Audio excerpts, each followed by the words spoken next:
रायगड जिल्हा परिषद शिक्षण विभाग रायगड अलिबाग श्री गोरक्षनाथ शिक्षण प्रसारक मंडळ संचालित इंग्लिश स्कूल जावळी व जिल्हा विज्ञान व गणित अध्यापक मंडळ यांच्या संयुक्त विद्यमाने रायगड जिल्हा विज्ञान प्रदर्शन सन 2018-19 ची सुरुवात 3 जानेवारी दरम्यान गुरुवारी माजी मंत्री सुनील तटकरे यांच्या हस्ते उद्घाटन करण्यात आले। यावेळी आमदार अनिकेत तटकरे, रायगड जिल्हा परिषद अध्यक्षा आदिती तटकरे, उपाध्यक्ष आस्वाद पाटील, सभापती प्रमोद पाटील व जिल्हा परिषद व पंचायत समिती अधिकारी उपस्थित होते।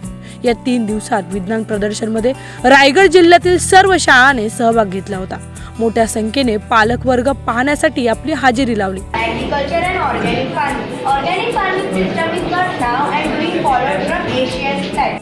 जिल्ह्यातील विविध शाळांतील विद्यार्थ्यांनी 140 प्रतिकृती सादर केल्या होत्या। प्रदर्शनात प्राथमिक गटातून प्रथम कुमारी सलोनी लक्ष्मण भोसले, रायगड जिल्हा परिषद शाळा भावे पठार महाड, द्वितीय क्रमांक मल्हार सुधीर जाधव, आद्य क्रांतीवीर वासुदेव बळवंत फडके विद्यालय नवीन पनवेल, तृतीय क्रमांक कुमार महक संदीप टेंबे इंग्लिश स्कूल जावळी, आदिवासी गट Kumar Janardan Kondiram More new English school Vavarle taluka Khalapur, माध्यमिक गटातून प्रथम कुमार अमन कुमार राजेश सिंह विके हायस्कूल व ज्युनियर कॉलेज पनवेल, द्वितीय क्रमांक शर्वरी मिलिंद कदम अभिनव ज्ञान मंदिर प्रशाला व कनिष्ठ महाविद्यालय कर्जत यांना सन्मानित करण्यात आले। 24 तास महाराष्ट्र फास्टसाठी अजेश नाडकर, मानगाव। सर्वप्रथम तर आज या ठिकाणी जिल्हास्तरीय विज्ञान प्रदर्शनाचा समारोप होतो, बक्षीस समारंभ आहे। त्याच्यामुळे आलेल्या सर्वच ज्या विद्यार्थ्यांनी ह्याच्यामध्ये भाग घेतला त्या सर्वच विद्यार्थ्यांना जिल्हा परिषदेकडून आणि जिल्ह्यातून सर्वच नागरिकांच्या वतीने मनापासूनच्या शुभेच्छा देते।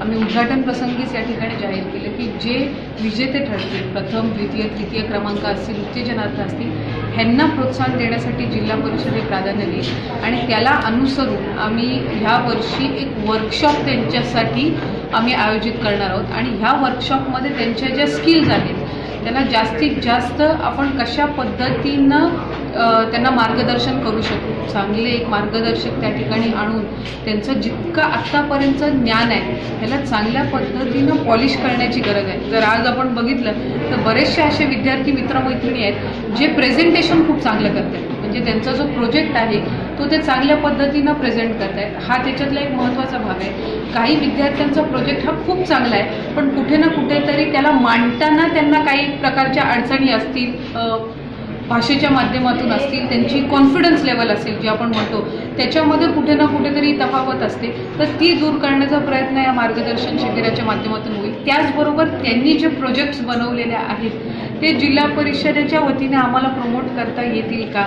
जसं त्या दिवशी आम्ही मोरब्यातला एक किस्सा सांगितला होता की त्या विद्यार्थ्यांनी विज्ञान प्रदर्शनामध्ये भाग घेतला, त्याने एक अशा पद्धतीचा अलार्म तयार केलं जेणेकरून सकाळी ज्या वेळेला सूर्याची पहिली किरण ज्या वेळेला पडते त्यावेळेलाच तो अलार्म वाजेल आणि ते लाईट जे स्ट्रीट लाईट रात्री चालू असतात ते बंद होईल आणि ते मोरब्याच्या गावानी त्या ठिकाणी तो प्रोजेक्ट त्याचा घेतला आणि तो आता चांगल्या पद्धतीनं सुरू आहे। तशाच पद्धतीनं जर ह्यांचे प्रोजेक्ट आपण कुठेही त्यांना मार्केट उपलब्ध करून देऊ शकू का, किंवा जे त्यांनी प्रोजेक्ट बनवले जरी त्याला जिल्हास्तरीय बक्षीस मिळाला असेल तरीही त्याच्यामध्ये अजून काही गोष्टी करून जर त्याला जास्त ॲडव्हान्स करता आलं तर ह्या संदर्भातही त्यांना मार्गदर्शन त्या वर्कशॉपच्या माध्यमातून द्यावं। स्त्री भगिनी कुठेतरी पुढे आली पाहिजे असा विचार महात्मा ज्योतिबा फुलेंच्या मनामध्ये आला।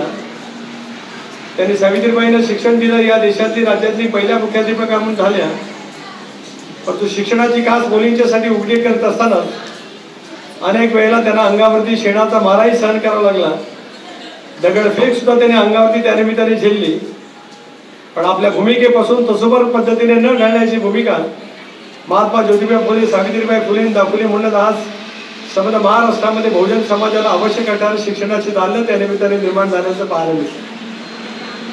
तो कालखंड होता 100-150 वर्षापूर्वीचा, ज्या कालावधीमध्ये जुनाट रीती आणि जुनाट परंपरा याच्या पलीकडचं विश्व लोकांना माहीत नव्हतं, पण कालानुरूप व्यवस्थेमध्ये बदल होत गेला, शिक्षणाच्या अभ्यासक्रमामध्ये सुद्धा बदल होत गेला। विज्ञानाने खूप मोठ्या प्रमाणावरती प्रचंड प्रमाणावरती प्रगती देशभरामध्ये केली, जगभरामध्ये केली आणि त्याच्यातून निर्माण झालेल्या शास्त्रज्ञाने या जगाला आणि या देशाला खूप मोठ्या प्रमाणावरचं एक तऱ्हेची दिशा देण्याचा त्यानिमित्ताने प्रयत्न केला।